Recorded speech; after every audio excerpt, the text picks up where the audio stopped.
Close your eyes and imagine this, your entire life changing because of a single sentence, understood with clarity and executed with relentless discipline. This is not luck. This is not motivation. This is correction, and it begins now. If you are not yet wealthy, it is not because of the world, the system, or your background. It is because you are still disobeying the laws that govern the creation of riches. The world does not reward vague intention. It responds to precision with power. Either you command your mind, or it will confine you to the same life forever. The first law is non-negotiable. Definite chief aim. No fortune is born without direction. No wealth endures without decision. No empire is built by a man who does not know what he is building. Do you want to become wealthy? Then answer this without hesitation. What is your definite purpose? If you cannot respond with strength and certainty, you have not begun. You are still wandering through the desert of indecision, and no man becomes rich while drifting. The mind requires a target. It demands instruction. It obeys only fire, the kind that burns hesitation and melts every excuse. From today forward, what you write becomes law. What you speak becomes identity. This is no longer a suggestion. It is a personal command, a condition for entry into the realm of wealth. Write what you want. Name the exact amount. Set the timeline, state the reason, sign your name beneath it, and recite it every morning and every night with the intensity of a man who has already conquered. Because if your mind does not hear your voice with clarity and fire, it will never rearrange the world to match your desire.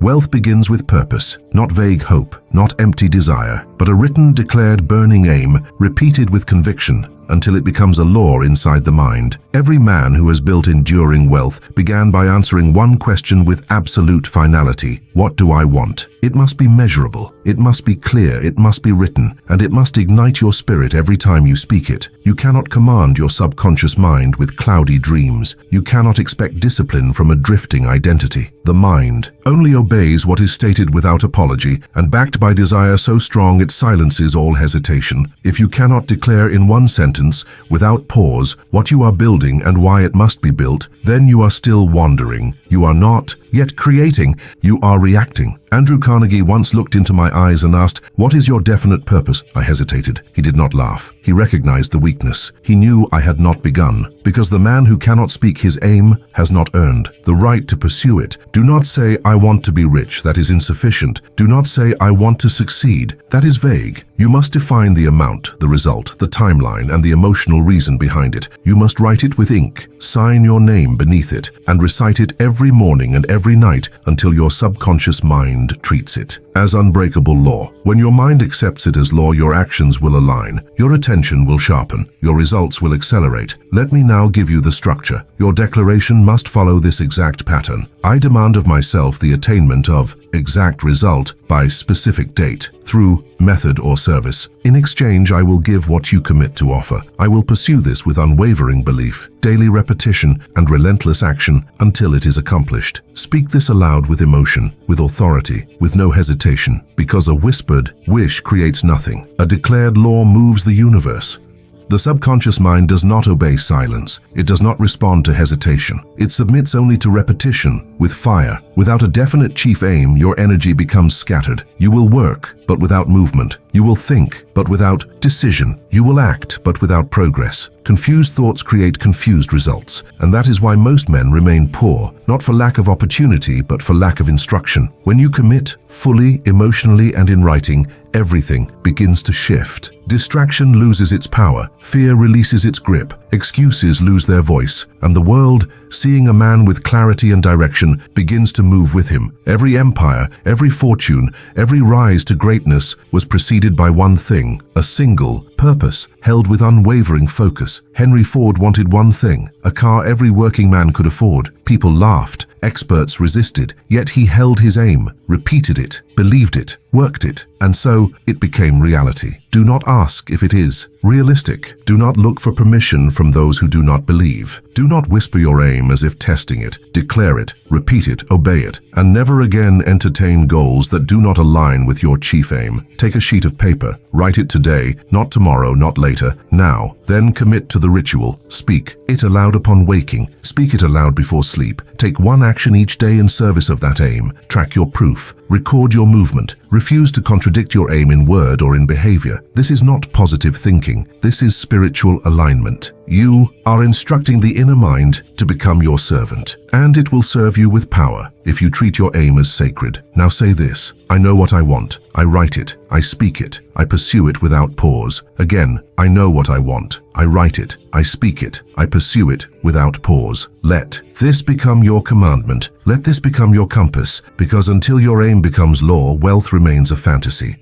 No man becomes rich without faith, and no man remains poor without the absence of it. But let this be said with piercing clarity: faith without action is deception. A man may speak of belief, he may write affirmations, he may imagine success, but if he does not move, he is lying to himself. Faith is not a luxury reserved for the religious. It is a requirement for the successful. It is not a whisper. It is not a feeling. It is command. It is belief so strong it pulls the body into action even when fear stands in the doorway. True faith speaks into silence, acts without applause, moves forward without permission, and persists until the world bends to its vision. Let me give you the pattern by which faith is built, not imagined but constructed. Thought repeated with emotion. Speech declared with conviction. Action aligned with that thought. Persistence sustained until results appear. This is not passive. This is not for dreamers. This is how belief becomes substance, and substance becomes wealth. Faith is not given, it is built. No man wakes up convinced. He must train himself. Every morning, before the voices of the world enter your head, you must speak belief into your reflection. Say, I believe in my chief aim. I believe in my ability to build wealth. I believe I am becoming who I have declared. Speak with fire, speak with power. Speak as if your voice carves truth into the walls of your subconscious, because it does. The subconscious does not respond to volume. It responds to emotion, and emotional repetition installs identity. Thomas Edison failed over 10,000 times, yet he did not quit. Why? Because he had already seen the result in his mind. He had no blueprint, no certainty, but he had trained belief into obedience. And that belief, expressed through relentless action, forced the result to appear. That is not luck, that is law. Now say this: I believe, I act, I persist, I receive. Again, I believe, I act, I persist, I receive. Let it replace hesitation. Let it override the old voice. Let it become your new identity. Every fortune ever built, without exception, traces back to one moment, a decision made with finality, not many decisions. One clear, firm decision, spoken with conviction and followed without hesitation. The man who cannot decide cannot build. The man who hesitates after seeing the truth forfeits the wealth that was already waiting for him, not because he was unworthy, but because he was uncertain. If you are to rise, you must become decisive. You must train yourself to say, this is what I want, this is what I will do, this is what I require of myself. And then you must move, without delay, without negotiation, without retreat. In my study of hundreds of the most powerful men in industry, finance, and innovation, I found one trait in common. They decided they did not ask permission. They did not consult fear. They did not delay under the disguise of thoughtfulness. Once the truth was known, they obeyed it. Most men do the opposite. They say yes, then no. They drift between ideas. They wait. But behind that delay is not wisdom, it is fear, and fear is the enemy of wealth. Indecision is not neutral, it is not harmless. Every time you hesitate, you fracture your identity. You teach your mind that your voice cannot be trusted. You weaken the command you gave in the silence of your intention. This must end now. From this moment forward, you do not speak commitment unless you intend to obey it immediately. You do not reverse direction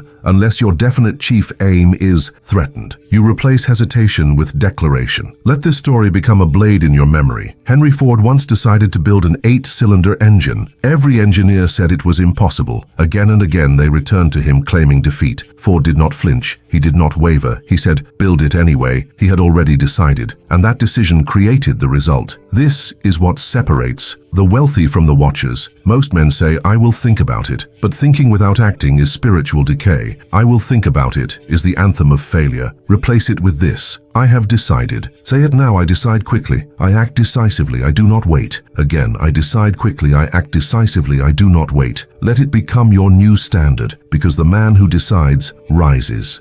Riches do not belong to the clever, the lucky, or even the gifted. They belong to the man who refuses to stop. Wealth is not earned in the first attempt. It does not arrive with the first wave of excitement. It appears only after the average man has quit, and the man of persistence remains. Let me make this as clear as sunlight. You will not become rich if you stop. You will not become powerful if you pause. You will not fulfill your definite chief aim if you treat resistance as a reason to retreat. You must train yourself to live by this principle without compromise. I persist until the task is complete. The world does not reward those who start. It rewards those who finish. Delay will come, doubt will come, distraction will rise, but these are not signals to turn back. They are the tests designed to separate the wishers from the builders. I once wrote about a man who dug for gold in the mountains of Colorado. He had the vision, he had the machinery, he had the enthusiasm, but after only a few months he gave up. He sold the equipment to a junk dealer and walked away. That junk dealer consulted an engineer, studied the fault lines, and resumed digging. He found gold 3 feet from where the first man had stopped. Now ask yourself, who was more capable? Who had more opportunity? The answer is neither. The only difference was persistence. The first man wanted wealth. The second man obeyed the law of completion. If you begin but do not finish, you train your subconscious to doubt you. It says, he means well, but he will not follow through. And after enough broken promises, your identity begins to rot. But when you persist, especially when it is difficult, your mind records a new truth. This man finishes. Each completed task deepens belief. Each act of persistence strengthens identity, and the world, resistant to the undisciplined, surrenders to the relentless. Now take this pattern and engrave it into your life. Begin only what you have decided to finish. Finish what you begin, regardless of resistance. Refuse delay. Delay teaches weakness. Completion teaches command. Say it now. I persist until it is done. I do not pause. I do not retreat. Again, I persist until it is done. I do not pause. I do not retreat. Let that become your sword. Let it cut through fatigue. Let it burn through fear. Let it be your rhythm until the finish becomes your identity.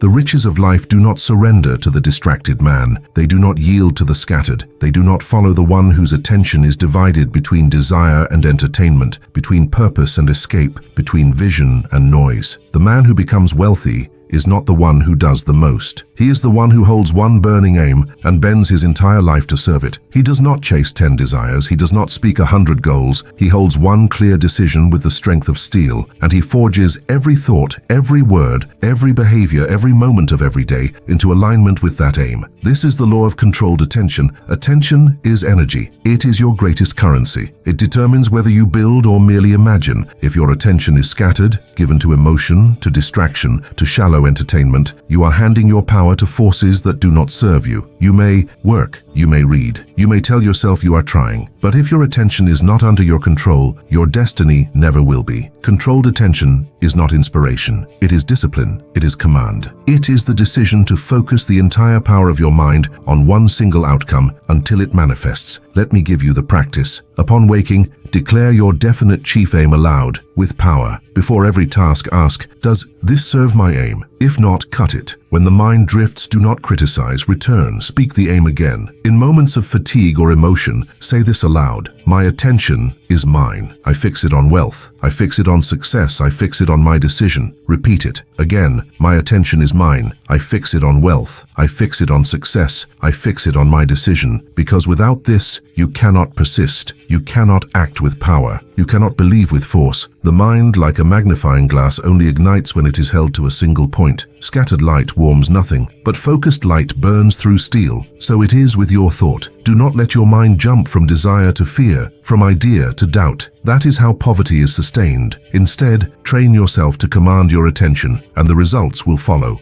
No man ascends to great wealth alone. No matter how intelligent, no matter how relentless, no matter how capable, he cannot build an empire with an isolated mind. Every enduring fortune has been built upon the principle of alliance. Not convenience, not casual association, but sacred mental union, a mastermind alliance. This alliance is not a business group. It is not a circle of friends. It is not a team in the traditional sense. It is a spiritual and psychological union between two or more minds completely aligned in purpose, belief, and discipline. When two minds unite around a definite aim, a third invisible force is born between them. That force is more powerful than the sum of its parts. It is called the mastermind, and it is real. It is this force that has built dynasties, directed nations, and formed the invisible structure behind every generational wealth. Henry Ford did not rise alone. He walked with Thomas Edison, Harvey Firestone, and Luther Burbank. They met not for entertainment, but to sharpen each other. They aligned thought. They synchronized belief. and from that harmony, power multiplied. Andrew Carnegie, one of the greatest builders of industry in modern history, confessed that his fortune did not arise from personal genius, but from the counsel of minds he gathered and obeyed. This is not inspiration, this is law. You must now obey it. But understand this, the mastermind cannot exist where doubt resides. It cannot be formed with the lazy, with the sarcastic, with the hesitant. One doubting voice inside your alliance is more dangerous than 10 external enemies. Why? Because it weakens the energy of the collective. It fractures the agreement. It poisons the command. Your alliance must be sacred. It must be selected, and it must be protected as fiercely as your own mind. Surround yourself only with those who believe, with those who move, with those who keep their word, with those who build more than they speak. If no one around you fits that standard, then begin alone. Strengthen your inner alliance first. Your conscious mind and your subconscious mind must stop contradicting each other. That is where the true mastermind begins, and when the inner alliance is solid, the right external alliances will be drawn to your frequency. Say this now. I surround myself with minds of purpose, discipline, and vision. Again, I surround myself with minds of purpose, discipline, and vision. Let this become your standard, because no empire is built in isolation, and the sooner you align with minds that move in harmony, the faster your rise becomes inevitable. The world does not reward the man who does what is expected. It does not open its gates for those who meet the minimum. Riches are reserved for the man who lives by a higher law, the law of surplus. This is the seventh principle, and it separates the builders of wealth from the maintainers of mediocrity. If you desire wealth, if you intend to rise above the ordinary, you must now embrace a new discipline. Go the extra mile. Wealth is not attracted to average. It is magnetized by value, and value is not something you demand, it is something you create. It is built into your character when you consistently give more than you are paid for, more than is required of you, more than anyone else is willing to do. This is not motivational theory. This is a spiritual and economic law, as unbreakable as gravity. Increase comes to the man who increases what he gives. The man who only does what he is paid for will always be underpaid. He will remain on the edge of opportunity, wondering why. Success has not found him, but the man who solves problems no one else sees, who brings initiative where others bring complaint, who serves with precision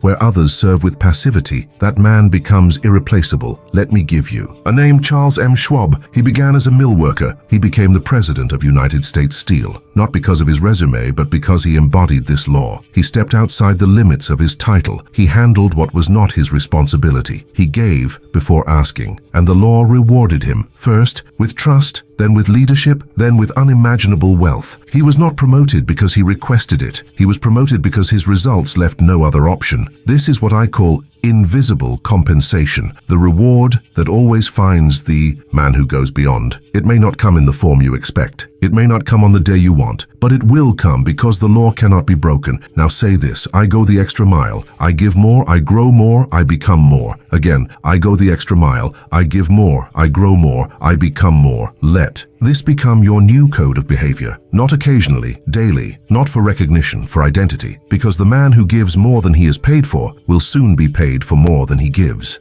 You have now received 7 principles, not theories, not inspiration, laws. But laws are useless unless they are obeyed. A man does not rise because he knows. He rises because he applies, consistently, intentionally, and without compromise. The Zatzita transformation begins not with opportunity, but with identity. And identity is not discovered, it is installed, brick by brick, day by day, through deliberate repetition and uncompromising alignment between thought, speech, and behavior. This is the 30-day discipline that separates dreamers from builders. It is the daily code of men who command results, not comfort, command. Here is your structure. Every morning begins with declaration. Before your mind is hijacked by the noise of the world, you must hear your own voice. You stand, you breathe, and you speak aloud 2 things: your definite chief aim, what you are building; your identity script, who is building it. You do not whisper. You do not recite it passively. You speak it like law, with energy, with focus, with belief. Then, throughout the day, you take one action aligned with each of the 7 principles. Definite chief aim. Did you move toward your specific goal? 2. Faith backed by action. Did you act with belief without certainty? Decision without hesitation. Did you make one clear decision without delay? Persistence until completion. Did you finish something you started, even if it was difficult? Controlled attention. Did you keep your mind fixed on your aim? Mastermind alliance. Did you honor or seek alignment with minds that share your standard? 7. Go the extra mile. Did you do more than was required? Before sleep, you complete the daily success log. Which principle did I obey? What proof did I give? How did I grow? One skipped day becomes 2. 2 becomes 3. And soon you return to the man who begins but never becomes. That man does not rise. That man is not you. Every week, review your log and speak this aloud. I am the man who lives by law. I act, I grow, I finish. You do not need motivation. You are building momentum, and momentum becomes identity. Now, say this. I obey the laws. I act daily. I prove my belief. I am becoming undeniable. Again, I obey the laws. I act daily. I prove my belief. I am becoming undeniable. Because until your behavior proves your belief is only imagination. There is no greater lie in the pursuit of riches than this, that money will make you become the man. It will not. Wealth does not create identity. It reveals it. It exposes the quality of your thoughts. It magnifies the strength or weakness of your discipline. It shows whether you walk in principle or drift in emotion, whether you finish what you start or excuse your failure behind delays. You cannot command wealth with a poor man's self-image. You may say the right words. You may read the right books. You may even have the perfect idea. But if your identity is still shaped by doubt, hesitation, or inconsistency, then your hands will never hold what your voice claims to desire. Wealth is not the result of effort alone. It is a spiritual contract. It is an agreement between who you are and what you are prepared to receive. If you keep walking as the man who failed, if you keep thinking as the man who feared, if you keep speaking as the man who doubted, then you will continue to sabotage every seed you plant. Let me give you the law that now governs your future. Identity precedes increase. You do not get what you want. You get what you are prepared to hold, and that preparation is not external, it is internal. It is the daily training of your thoughts, speech, and behavior until your subconscious accepts a new standard, and once that happens, it begins to command results that match your new identity. This is not fantasy. This is not flattery. It is the repetition of a script that rewires the subconscious. Now speak this with absolute belief. I am the man who knows what he wants. I think with faith. I act with speed. I persist without question. I command my attention. I walk with allies. I do more than is required. I become what I have declared. Again, I am the man who knows what he wants. I think with faith. I act with speed. I persist without question. I command my attention. I walk with allies. I do more than is required. I become what I have declared. This is no longer a sentence. This is the foundation of everything you will build. When your thoughts, tone, posture, and pace begin to match this script, the world will follow. You are no longer waiting. You are no longer hoping. You are no longer rehearsing the same story of almost later and someday. From this moment forward, you become the demonstration. Say this now. I am the man wealth obeys. I speak law. I walk. In discipline, I build. Again, slowly. I am the man wealth obeys. I speak law. I walk in discipline. I build. Let this sentence become fire. Let it silence the old voice, the one that hesitated, drifted, delayed. That voice is not allowed to follow you into this new chapter. That version of you is no longer authorized to speak. You have declared a new standard. You have received 7 laws, and now the world will rise to match the identity you repeat without compromise. You were not born to wait in the shadows. You were not born to beg. You were not born to recycle the failures of those who feared change. Let me say this with absolute finality. Poverty is not your portion. Delay is not your inheritance. Lack is not a virtue. Failure is not fate. These are not rewards for humility. They are penalties for disobedience, and you are no longer the man who disobeys. Wealth is not reserved for a chosen few. It is not hidden in secret vaults. It is available to the man who aligns with the laws that govern it. You now know those laws, and the question that remains is not what you believe, but what you will prove. This is not the moment to congratulate yourself. This is the moment to decide, because what you do next will either make this message a forgotten echo or a living system. You do not need more information. You need more repetition. You need more proof. You need more obedience. The man who keeps the rhythm, the one who speaks, acts, finishes, and builds, becomes undeniable, not because he is gifted, but because he is aligned. Now say this with power. I live by law. I act with faith. I think with purpose. I become the millionaire I have decided to be. Again, I live by law. I act with faith. I think with purpose. I become the millionaire I have decided to be. Repeat it, live it, and you will become what you have commanded.